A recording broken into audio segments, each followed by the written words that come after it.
Panamá, 27 de febrero de 2026, los temas principales que se tratarán en este análisis a fondo incluyen la implementación de nuevas herramientas estrictas de control y transparencia estatal, ajustes en la legislación penal y los viáticos internacionales del gabinete, el impulso a la formalización pesquera, la curiosa importación de limones desde Egipto y cómo la autonomía municipal está moldeando el desarrollo y la vida comunitaria local.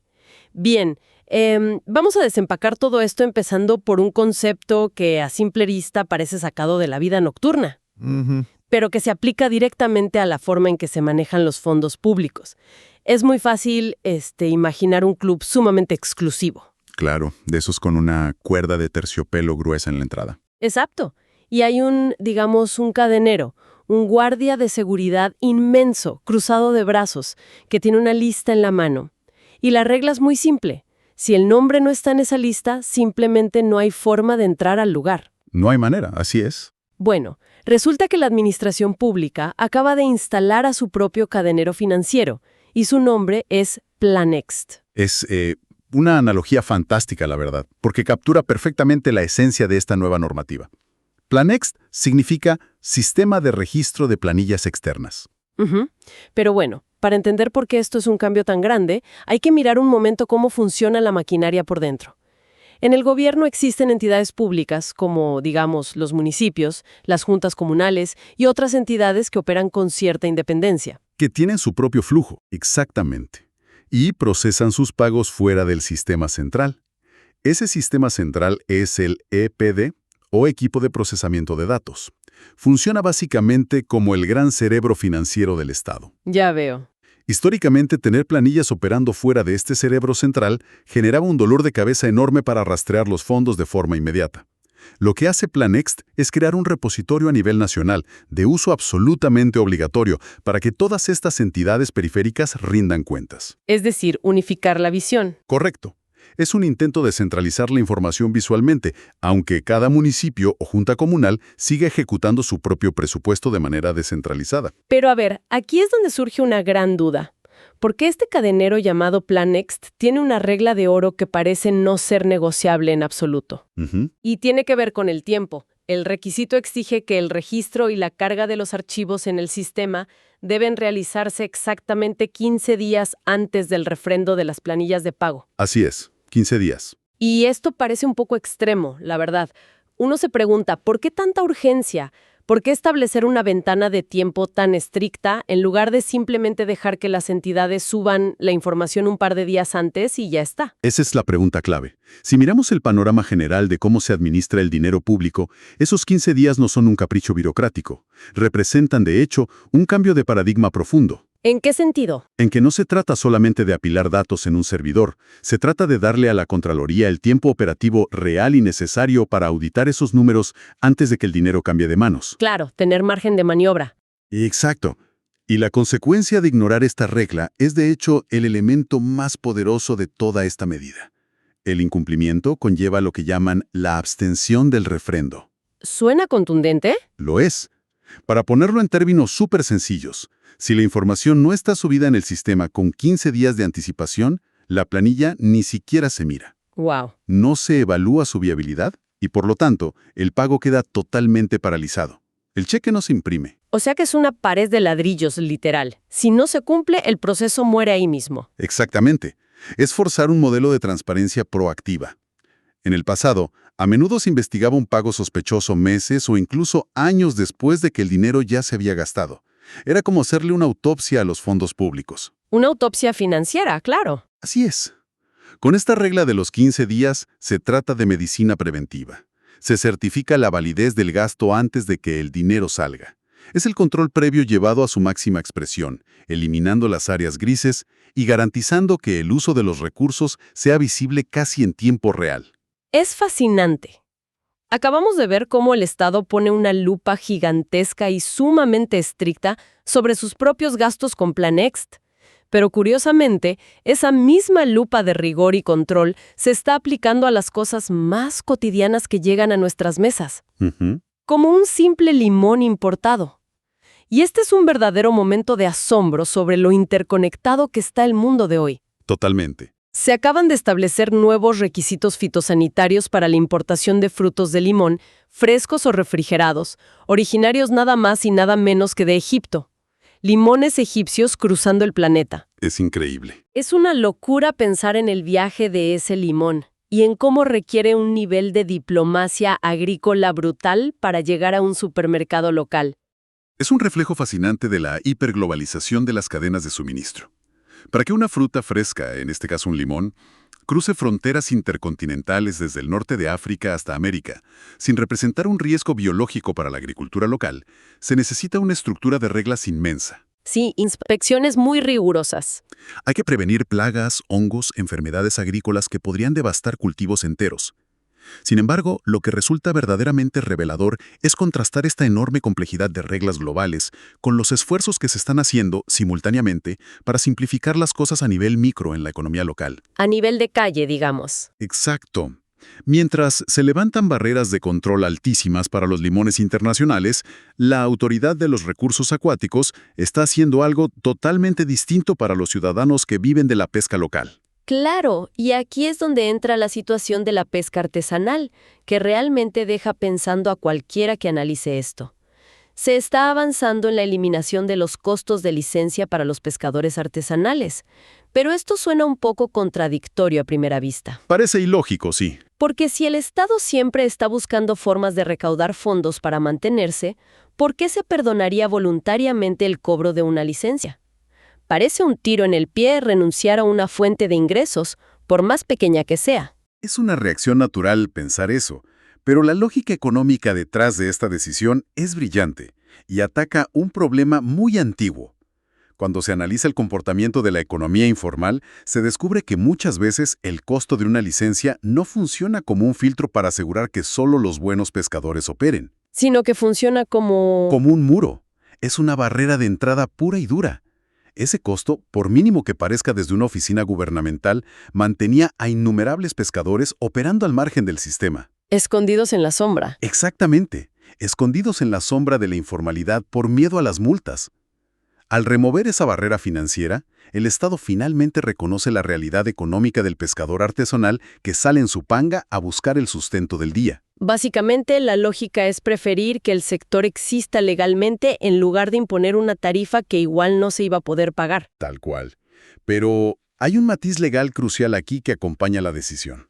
Se establece claramente que esta exoneración es una medida excepcional y administrativa, y que no constituye un fuero ni genera derechos adquiridos. A ver, traduciendo eso al español cotidiano para tenerlo súper claro. ¿Qué significa exactamente que no genera derechos adquiridos? Básicamente, al decir que no genera derechos adquiridos, el Estado está planteando una premisa muy clara. Permite pescar sin costo hoy para fomentar la formalización y el orden, pero esto no es una promesa inquebrantable para el resto de la eternidad. Las reglas pueden cambiar mañana si el sector evoluciona. Entendido. El Estado no se ata las manos, mantiene su poder para regular en el futuro. Pero en el presente inmediato logra un objetivo mucho más valioso: formalizar la actividad. Porque un pescador formalizado es alguien a quien se le puede medir. Alguien que entra al radar. Exacto, a quien se le puede dar apoyo técnico, incluir en programas de sostenibilidad, e incluso es alguien que ahora puede ir a un banco a pedir un préstamo para mejorar su bote. El beneficio social a largo plazo supera por mucho los pocos billetes que entraban por cobrar esa licencia. Es simplificar la burocracia para usarla como un imán hacia la legalidad. Es ver las decisiones estatales como un tablero de ajedrez gigante, donde cada nivel tiene sus propias reglas de juego. Lo cual nos lleva perfectamente a las altas esferas del Consejo de Gabinete y las decisiones de finales de febrero. Hay movimientos muy precisos ahí. Sí, movimientos muy específicos que muestran cómo respira esta administración. Por un lado, se autorizó proponer a la Asamblea Nacional la adición del artículo 169A al Código Penal, lo cual es un paso formal importante en el ámbito de la justicia. Un ajuste normativo clave. Así es.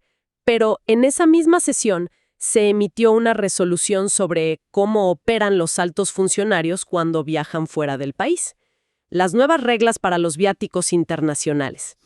Y lo interesante aquí es ver cómo el gabinete ha tasado el costo de vida mundial. Tienen una escala clarísima y es literalmente un mapa financiero. Los viáticos siempre son un termómetro excelente. Nos dicen mucho sobre la filosofía de control de gasto de un gobierno. Cuando se estandarizan estos montos desde el gabinete, el mensaje es que, no importa si un funcionario es del Ministerio de Salud o de Obras Públicas, las reglas de austeridad son las mismas para todos. Y las cifras son realmente fascinantes de analizar. Han establecido 3 niveles muy concretos.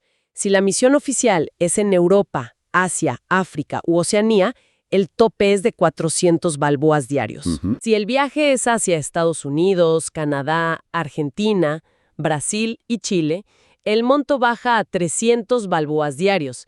Y para el resto de nuestra región, América Latina y el Caribe, se queda en 250 balboas diarios. Esa escala responde a una realidad económica tangible. Hablamos de la paridad del poder adquisitivo y los costos de hotelería promedio en esas regiones. Definitivamente no cuesta lo mismo dormir y comer en Tokio o en París que en una ciudad de Centroamérica. Lógico. Pero la verdadera disciplina de esta medida no está en esos números grandes, sino en la letra chica de la resolución. Hay 2 condiciones que cambian completamente las reglas del juego. La primera es que ya no se reconocerán viáticos al funcionario en el día de regreso al país. Es como apagar el taxímetro en el momento exacto en que termina el servicio. Si el funcionario ya viene en el avión de regreso, el Estado asume que no hay necesidad de pagar otra noche de hotel ni cenas. Exacto. La lógica contable asume que, durante ese tránsito de regreso, las necesidades principales ya concluyeron o están cubiertas por la logística del propio vuelo. Claro. Y si se multiplica un día de viático ahorrado por la cantidad de viajes oficiales que hace todo el aparato estatal en un año, el ahorro es inmenso. Y la segunda condición es igual de interesante.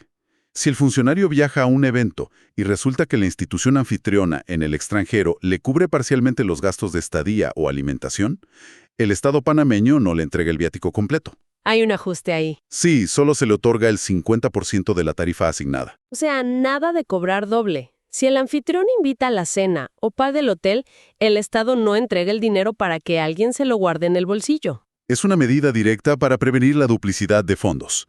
Garantiza que el dinero del Estado actúe como un complemento estrictamente necesario y no como un sobresueldo encubierto. Es un nivel de precisión administrativa que refleja un control minucioso de las arcas públicas. Totalmente enfocado en el detalle.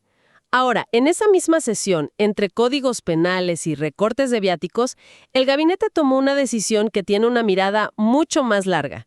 Se emitió un concepto favorable para la adenda número 1 a un contrato de 1998 suscrito entre el Estado y la Fundación Ciudad del Saber. Un proyecto importantísimo. A simple vista esto suena a pura burocracia de archivo, pero es un detalle que resalta la continuidad de un esfuerzo enorme. Absolutamente. Para quienes disfrutan analizar la historia reciente, hay que recordar que la Ciudad del Saber es un elemento fundacional en la transformación del país. Fue este gran proceso de tomar bases e infraestructuras militares históricas y convertirlas en un ecosistema vibrante de usos académicos, científicos y tecnológicos. Un cambio de paradigma monumental. Y el hecho de que un gabinete en 2026 esté actualizando y dando luz verde a modificaciones de un contrato que viene de 1998 demuestra algo vital. Demuestra que las instituciones del Estado tienen que saber equilibrar. Por un lado, aplican un control a corto plazo, contando los centavos de los viáticos de un viaje. ¿Qué es lo que acabamos de ver? Pero por otro lado, tienen que respaldar proyectos de desarrollo intelectual y científico que operan en un horizonte de décadas. Es el mantenimiento de las alianzas estratégicas a través del tiempo, independientemente de la administración de turno. Es una perspectiva de Estado, no solo de gobierno. Hasta ahora hemos hablado de decisiones que vienen desde muy arriba.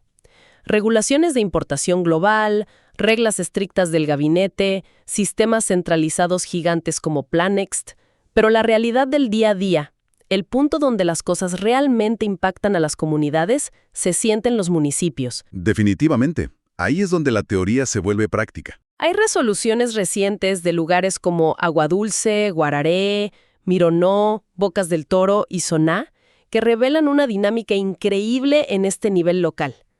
Muchos de estos distritos están estructurando sus planes anuales y aprobando presupuestos de inversión apoyándose enormemente en los fondos del impuesto de bienes inmuebles, el famoso IBI. Y este es, sin duda, uno de los aspectos más transformadores de la administración pública moderna. Hacer que la descentralización deje de ser una palabra de moda y se convierta en dinero real fluyendo en la calle. Dinero tangible para obras. Exacto. Históricamente, la recaudación de impuestos funcionaba como un gran embudo. todo el dinero de las provincias viajaba al centro, a la capital, y desde ahí alguna oficina decidía cómo redistribuirlo. Lo que hace el mecanismo del IBI es permitir que los fondos generados por los impuestos a las propiedades se queden y se inviertan directamente en las comunidades donde están esas propiedades. Eso empodera a las autoridades locales de una manera brutal. Cambia por completo la balanza de poder. Los consejos municipales ya no tienen que rogar por fondos para tapar un hueco o construir un parque. Adquieren una autonomía real para decidir sobre su propio desarrollo basándose en la riqueza generada en su distrito. Y las formas en que usan esa libertad son súper variadas e inteligentes. Por ejemplo, al mirar con lupa el distrito de Soná, en Veraguas, se nota una estrategia clarísima. Modificaron la estructura de su Junta de Planificación Municipal y tomaron la decisión de poner al ingeniero municipal como presidente de esa junta. Un movimiento muy técnico. Sí. Además, el Consejo Municipal autorizó a la alcaldía para firmar un convenio marco de cooperación con la Autoridad de Turismo de Panamá. Es evidente que no están sentados esperando instrucciones, están armando su propia estrategia de crecimiento. El caso de Soná es un ejemplo de manual sobre madurez institucional local. Poner a un perfil técnico, como el ingeniero municipal, a liderar la planificación, asegura que cuando llegue el dinero del IBI, las decisiones sobre dónde construir o cómo expandir el pueblo tengan un fundamento urbano sólido, y no sean solo decisiones políticas al azar. Garantiza visión a largo plazo. Y el ir a tocarle la puerta a la autoridad de turismo demuestra muchísima proactividad. Están usando su autonomía para conectarse a motores económicos nacionales. Quieren que sus corregimientos se desarrollen de manera estructurada alrededor de la industria turística. Es ver verdaderamente a la maquinaria del Estado operando a nivel de calle.